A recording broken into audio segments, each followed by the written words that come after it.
The state of Arkansas has a heavy heart today. All too often now we're getting calls that are resulting in the deaths of law enforcement officers, the individuals who are charged with the duty to keep peace in our communities, in our counties, and across the state. There is no routine call in law enforcement.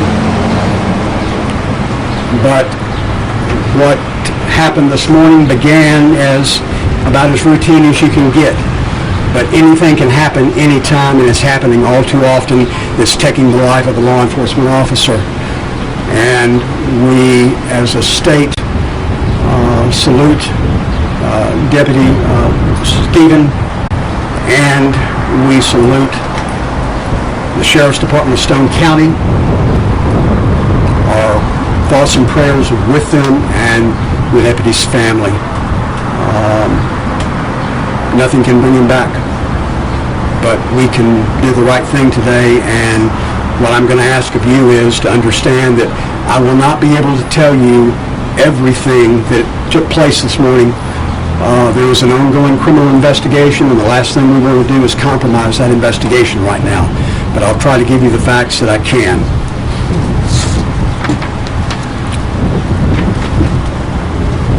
At 8:02 a.m., a call was received by the Stone County Sheriff's Department asking for assistance at a residence at 2021 Flag Road. That is a Leslie address. This is about 17 miles southwest of where we're standing. The call related to a domestic welfare check. And Deputy Mike Stephen took the call. Deputy Stephen arrived at the scene at 8:39 a.m. As he approached the house at the address of 2021 Flag Road, he encountered a female who he began talking to. In short order, gunfire erupted. Deputy Stephen was killed at the scene. A suspect who has yet to be formally identified, we're trying to get a hold of next of kin right now. His life was taken in that gunfire. And an individual who Deputy Stephen had been talking to was wounded. Her wounds are not believed to be life-threatening.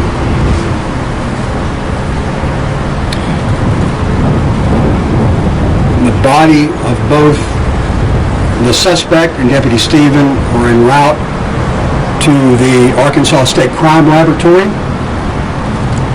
where those bodies will be examined for forensic evidence. Additional evidence will be transported in short order to the crime lab. The Arkansas State Police Criminal Investigation Division, its special agents, have been asked by the Sheriff's Department here in Mountain View to lead the investigation, and that work is underway and will continue for some time.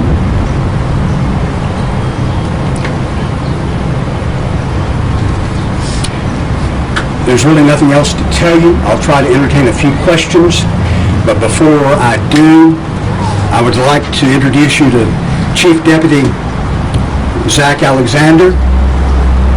I want to stress to you, this man's been through enough already today, but he is prepared to at least address the questions with regard to the character of Deputy Stephen and give you some insight as to who the man was behind the badge.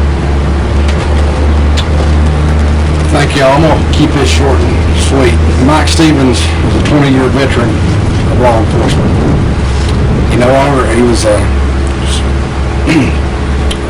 he's also a veteran of the United States Army. He served his community very well. We're all proud to know him. prayers go out with his family. Mike Stevens was a patrol sergeant with the Stone County Sheriff's Department. He led by the front. Every action that he's ever done, he always wanted to be the first guy in somewhere and the last one out.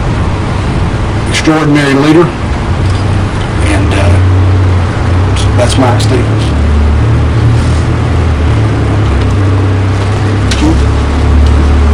I understand, was he also an EMT? Or a first responder in any way? Did he have Yes, sir. He was the fire chief of the Pineville. He was the fire chief of the Pineville fire department. And his wife also in the fire service? Or? Yes, sir. Their whole family is. Chief wasn't he the one lost his son when he came along, correct? Yes, sir. He was. How old was he, your deputy?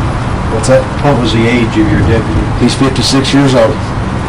You spoke a little bit about it, but what will your department or this area miss most about Mike Stevens? Just the leadership. I mean, he's just there's so much you could say about Mike Stevens, and you just can't sum it all up in a short time.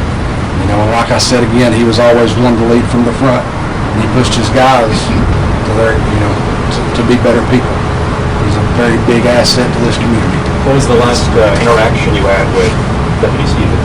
So the last interaction I had with him was this morning. He called and said, "Hey, Chief, hope you have a good day and I love you."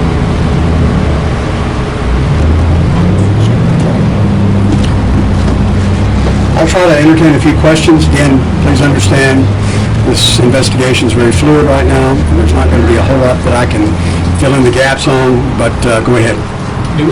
Has this ever happened in terms of losing a deputy, the loss of life for the Stone County Sheriff's Office? Is this the first time this has happened, or has this happened?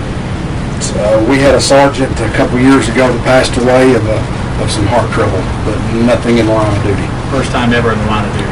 Yes, sir. Any problems with that address, with that call previously? Let's not get into the history there. I want this investigation, and Major Hollingsworth has stressed to me the importance of not compromising this investigation right now. A lot of dots still to connect, and a lot of evidence to take a close look at. And let's just stay away from the history of the residents. Any other questions? The third person who was shot, was she, I guess, victim airlifted somewhere? Or? She was driven by private vehicle to a local hospital. She is being questioned by special agents of the state police. Is this suspect known to law enforcement? Had any issues prior to this? Was he a known person to law enforcement? Well, let's put it this way. In a small town, Arkansas, everybody knows everybody. And as you'll find that to be the case across the state of Arkansas, and many small towns and locations, everybody knows somebody. Was Sergeant Stephen the only law enforcement officer on the scene? No, sir. There were other deputies who had arrived in very short order after Deputy Stephen arrived at the scene. To clarify, can you spell his last name? Stephen. Yes, sir. First name Mike, M-I-K-E. Anything else? What's the next step in this part of this investigation? What's next? Obviously, the next step is some evidence analysis.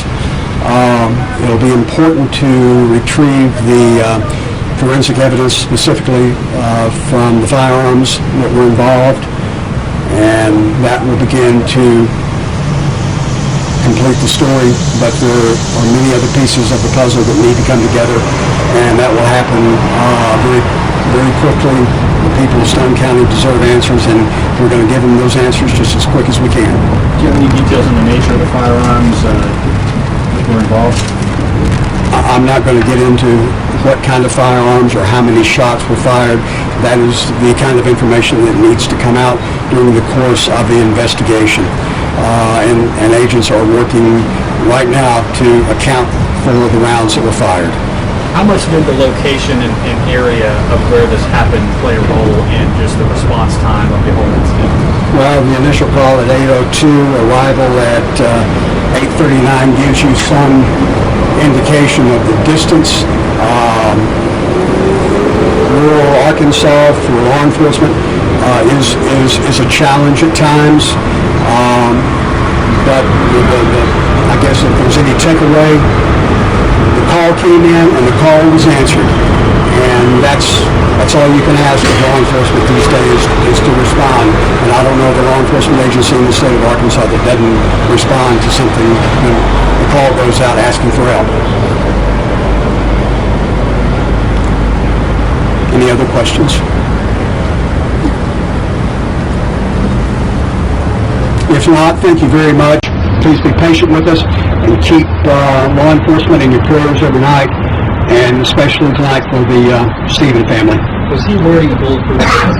Until we get the autopsy report back, I'm not going to go there. Thank you very much.